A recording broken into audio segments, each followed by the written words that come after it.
नमस्कार। FPO bulletin में आपका हार्दिक स्वागत है। आशा आप स्वस्थ और आनंद में।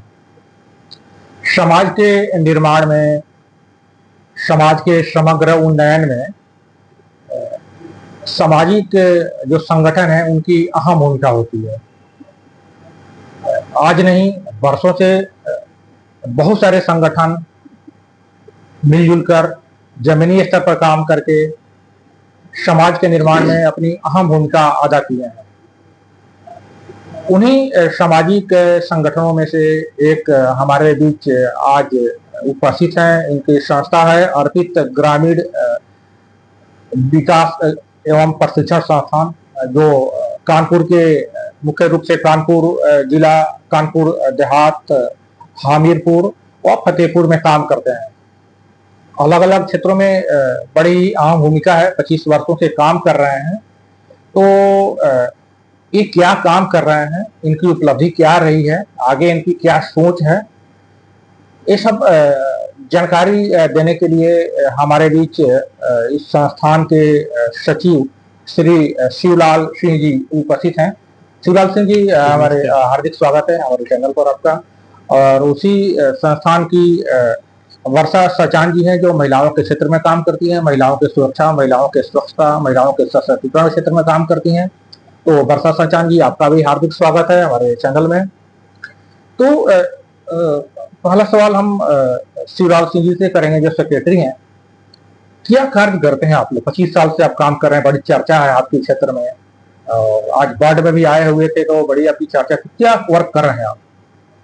दरअसल मैं जिस क्षेत्र में कार्य करता हूँ वो कानपुर नगर और कानपुर देहात का एक तिरहर क्षेत्र कहलाता है। तिरहर क्षेत्र का मतलब ये यमुना के किनारे तराई का क्षेत्र, यमुना नदी वहां पर है। और वहां पर जब मैंने कार्य स्टार्ट किया हुआ था तो महिलाओं की जो लिटरेसी रेट है केवल 6% थी और पुरुषों की थी 21%। अब 21 और 6% जहां लोग साक्षर हैं, तो आप समझ सकते हैं कि वहां की सोच कितनी प्रोग्रेसिव होगी। एक प्रकार से हम लोग उस क्षेत्र को अपराध उत्पादन केंद्र के रूप में जानते थे। वहां बहुत सारे अपराधी पैदा होते थे। वहां पर कई थाने हैं, घाटमपुर है, सजेती है, रेवना है, मूसा नगर है, यानी 100 से कम गांव को देखने के लिए 4 थाने, 6 चौकियां। तो आप समझ सकते हैं कि वहां कितना अपराध होता होगा। तो इस सब को देखते हुए कि यहाँ अशिक्षा बहुत ज्यादा है, तो संस्था ने वहां पर 45 विद्यालय खोले उन गांव में जहां कोई स्कूल नहीं था, और उन्हीं गांव से शिक्षक लिया, उन्हीं गांव की कमेटी बनाई और वहां शिक्षालय खोल दिए गए।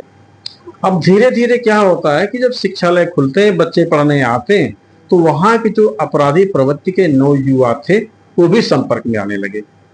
उन युवाओं को गीत के माध्यम से, कहानी के माध्यम से उनको संवेदनशील किया गया कि आप जो रास्ता चुने हो वो रास्ता ठीक नहीं है।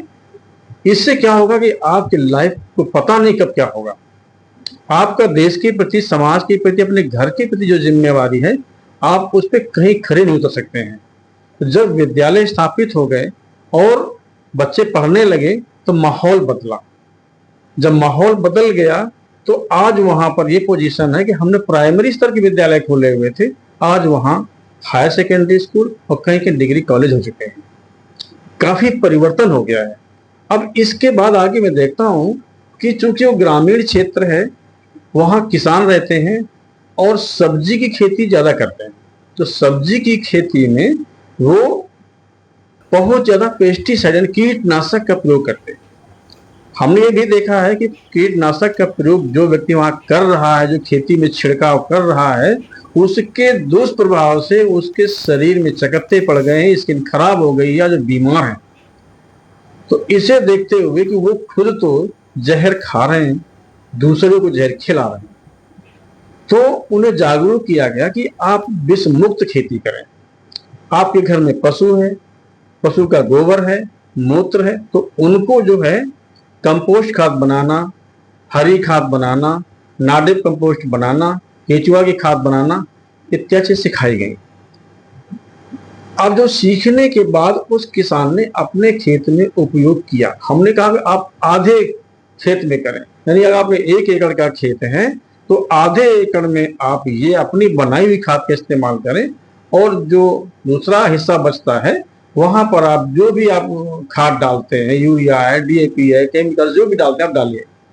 अब दोनों का फर्क आप देखें, 2 सालों में क्या होता है कि वो जो उत्पादन होता है उसका जो नैसर्गिक स्वाद है उसमें अंतर आ गया। गोबर की खाद से, नाडिप की खाद से, केचुआ वर्मी की खाद से जो भी उत्पादन हो रहा था उसका जो स्वाद है वो अलग था, और केमिकल्स वाली खाद से उत्पादित जो भी अनाज था या सब्जियां थी उनका स्वाद अलग था। इसको जब किसानों ने देखा कि नहीं, ये इसका स्वाद अलग है, इसका मूल्य भी अलग मिलता है हमें, अब जब वो कहते हैं कि नहीं इसमें कोई दवा नहीं पड़ी है। बैंगन की खेती वहां बहुत ज्यादा होती है, तो बैंगन की खेती बहुत ज्यादा लगता है कीड़ा, तो कीड़े को मारने के लिए जो दवा डालते थे और जिसमें नहीं डालते, तो किसान कहता है इसमें दवा नहीं पड़ी। तो जो खरीददार है वो भी जानता है कि जिसमें कीटनाशक ना पड़ा हो वो हमें आप दीजिए, तो उसका रेट थोड़ा ज्यादा है, किसान खरीदता है। और इससे क्या हो रहा है, जब उसे रेट ज्यादा मिल रहा है तो उस किसान भाई को फायदा हो रहा है। आज हमने क्या किया है कि अपने घाटमपुर ब्लॉक में, पतारा ब्लॉक में हमने जैविक क्लस्टर बनाना शुरू किया है। एक जैविक क्लस्टर में हमारे पास 100 किसान थे। इस प्रकार से हमने 5 क्लस्टर वहां स्थापित करने का प्लान किया हुआ है। तो उस जैविक जो क्लस्टर बनेगा, जैविक खेती होगी, तो स्वाभाविक है कि उसका उत्पादन बढ़ेगा, उसका टेस्ट नैसर्गिक होगा, और उससे खरीदार मेरे पास पहले से आ रहे हैं कि डॉक्टर साहब ऐसा करें कि जो भी आप उत्पादन कराएं इसको हमें एडवांस हमसे पैसे ले लीजिए। ये गेहूं है, ज्वार है, मक्का है, बाजरा, मोटे अनाज भी लेने को तैयार सब लोग, क्योंकि सरकार ने भी मिलेट्स के लिए बहुत ज्यादा प्रोत्साहन किया हुआ है कि मिलेट्स की खेती की जाए।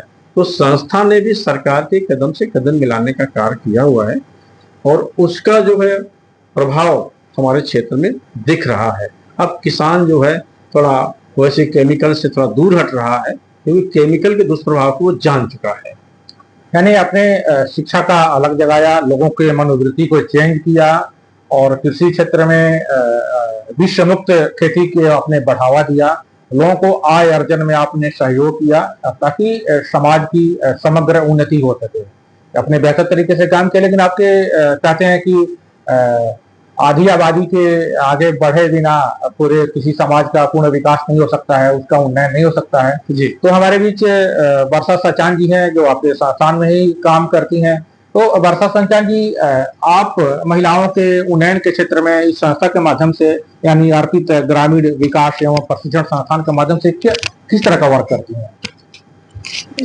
सर, यहाँ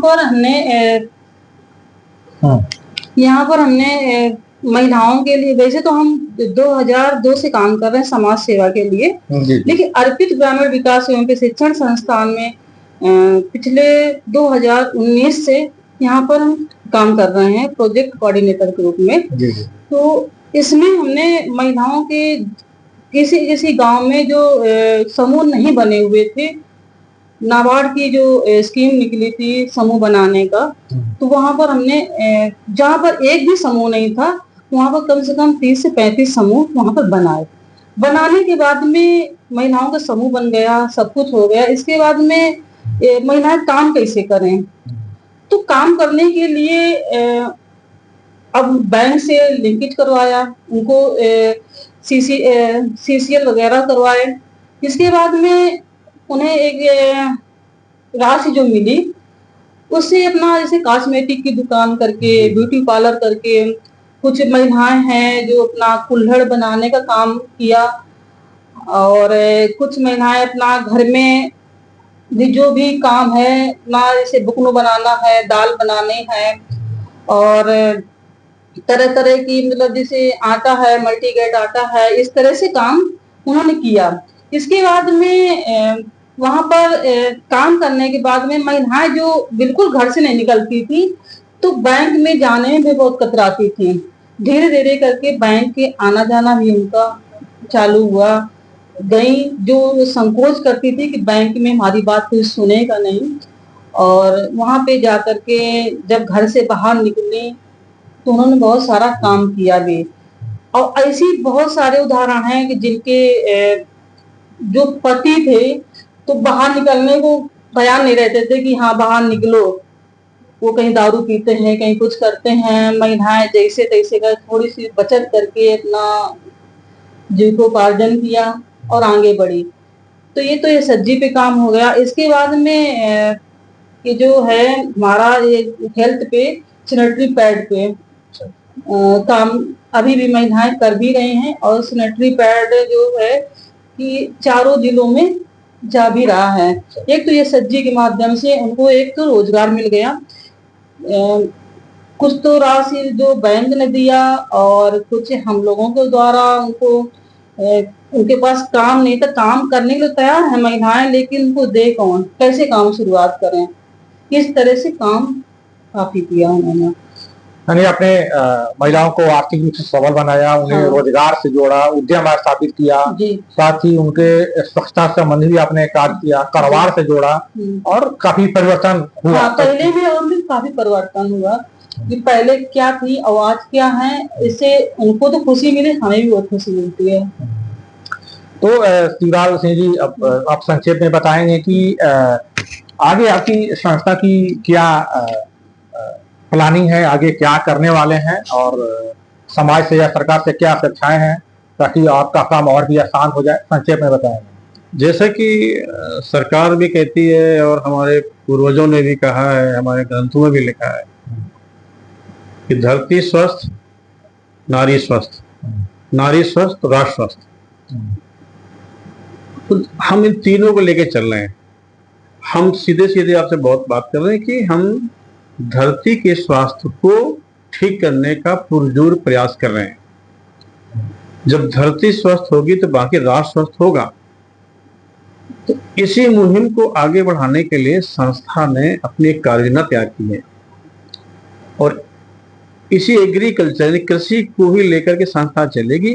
क्योंकि ये भी कहा जाता है कि जब हमारे पेट में अन्न होता है, हमारा पेट में भोजन है, हमें भूख नहीं है, तब हमारा दिमाग काम करता है।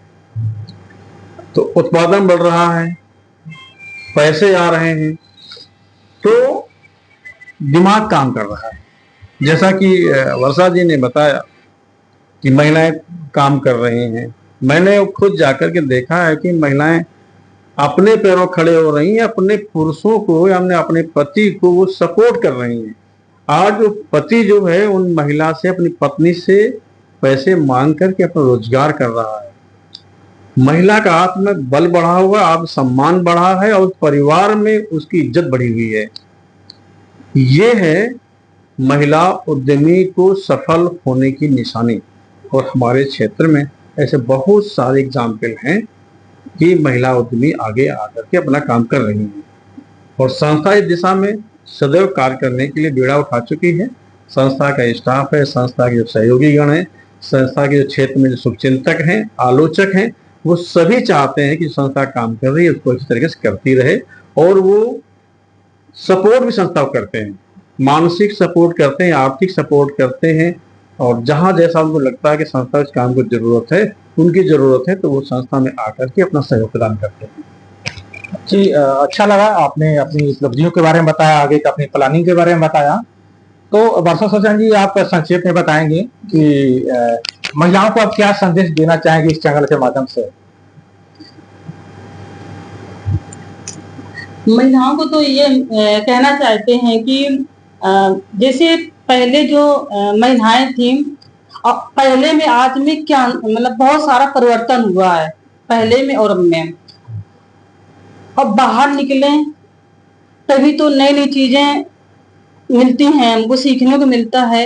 जैसे हम ही यहाँ पर आए हुए हैं, ये जो कार्यक्रम हुआ था, ये क्या नाम है, बर्ड में जो कार्यक्रम था, लखपति दीदी के, हाँ, लखपति दीदी को लेकर के, तो यहाँ पर बहुत कुछ सीखने को मिला हमको कि कैसे मतलब महिला अगर चाहे तो सब कुछ कर सकती है। और उसके लिए एक हिम्मत होनी चाहिए और एक जुनून होना चाहिए करने के लिए। जी, तो समापन आपके बात से समापन करते हैं। शिवलाल सिंह जी, आप संक्षेप में बताइए कि बहुत सारी संस्थाएं काम करती हैं, बहुत सारे कागज पर करती हैं, तो आम आदमी या सरकार परख नहीं पाती है कि अच्छा कौन है, बुरा कौन है। तो या बहुत सारे सपने होते हैं लोगों को, या फिर आपसे लोग कैसे जुड़ सके, आपका कांटेक्ट नंबर क्या है, कैसे आप किसी को हेल्प कर पाते हैं, तो आप बताएं। आपका कांटेक्ट नंबर क्या है, अपना ईमेल आईडी क्या है, आपका कार्यालय कहाँ है, कैसे आपने कानपुर या फिर आपने जो 4 जिलों का जो बात किया, कानपुर नगर, कानपुर देहात, या आपने बताया था हमीरपुर और फतेहपुर के, इन जिलों के निवासी या कोई जरूरतमंद व्यक्ति आपसे संपर्क करना चाहें तो आपसे कैसे संपर्क कर सकता है, अपना पता भी बताएं, मोबाइल नंबर भी बताएं, और साथ ही ये भी बताएं कि आप उनको कैसे हेल्प कर सकते हैं। संक्षेप में बताया जाए। मेरा तो नाम डॉक्टर शिवलाल सिंह है, अर्पित ग्रामीण विकास एवं प्रशिक्षण संस्थान का प्रबंधक सचिव हूँ। संस्था का जो कार्यालय है वो जनपद कानपुर नगर के तहसील घाटमपुर में स्थित है।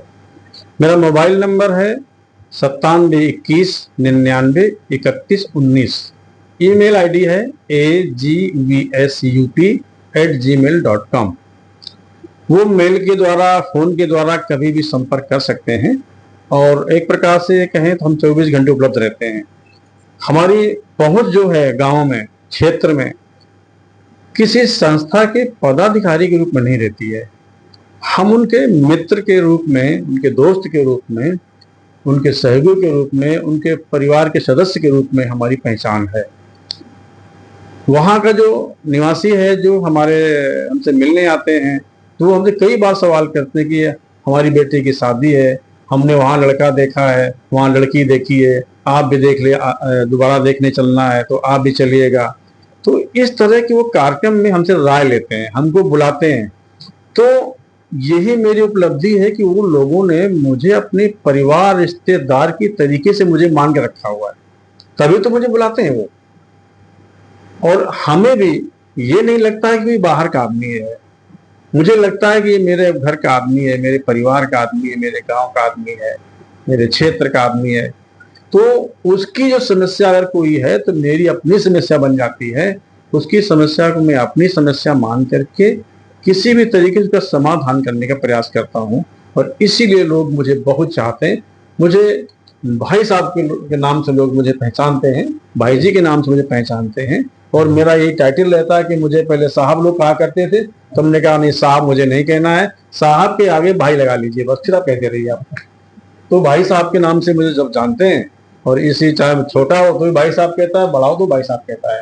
और जो बूढ़ी महिलाएं वो मुझे कभी बेटा कहती है, कभी लाला जी कहती है, कभी कुछ कह देती हैं। मुझे बड़ी खुशी होती है कि जैसे मुझे मेरी माँ मिल गई है, मेरे पिता मिल गए हैं, ऐसे मुझे ऐसे लोग, बुजुर्ग लोग मिलते हैं, गले लगाते हैं, तो बड़ी खुशी मुझे होती है। तो आप दोनों हमारे बीच आए, आर्थिक ग्रामीण विकास एवं प्रशिक्षण संस्थान कानपुर के शिवलाल सिंह जी आए और वर्षा सचान जी आए। आपने सुना इनकी उपलब्धियों के बारे में, इनके विजन के बारे में, इनके मिशन के बारे में, इनकी सामाजिक क्षेत्रों में इनकी लंबी यात्रा के बारे में। तो हम चाहेंगे कि आप इस क्षेत्र के जो 4 जिलों की बात हुई थी, कानपुर नगर, कानपुर देहात, हमीरपुर और फतेहपुर की, अगर इस क्षेत्र के आप हैं, कुछ करना चाहते हैं, तो आप इनसे संपर्क कर सकते हैं। इन्होंने अपना मोबाइल नंबर बता भी दिया, आपको स्क्रीन पर भी दिखाई देगा। तो इनसे सहयोग ले सकते हैं। और आपने समाज के क्षेत्र में इतनी बेहतरीन काम किया है, सामाजिक उन्नयन के क्षेत्र में, और आपने महिलाओं के सबलीकरण के क्षेत्र में काम किया है, इसके लिए और आपको बधाई तो है ही। साथ ही साथ आपने अपना इतना कीमती समय दिया है, अपने ट्रेनिंग कार्यक्रम से निकलने के बाद से हमारे संस्थान के लिए, हमारे चैनल के लिए आपने समय दिया, इसके लिए आप दोनों को बहुत बहुत धन्यवाद।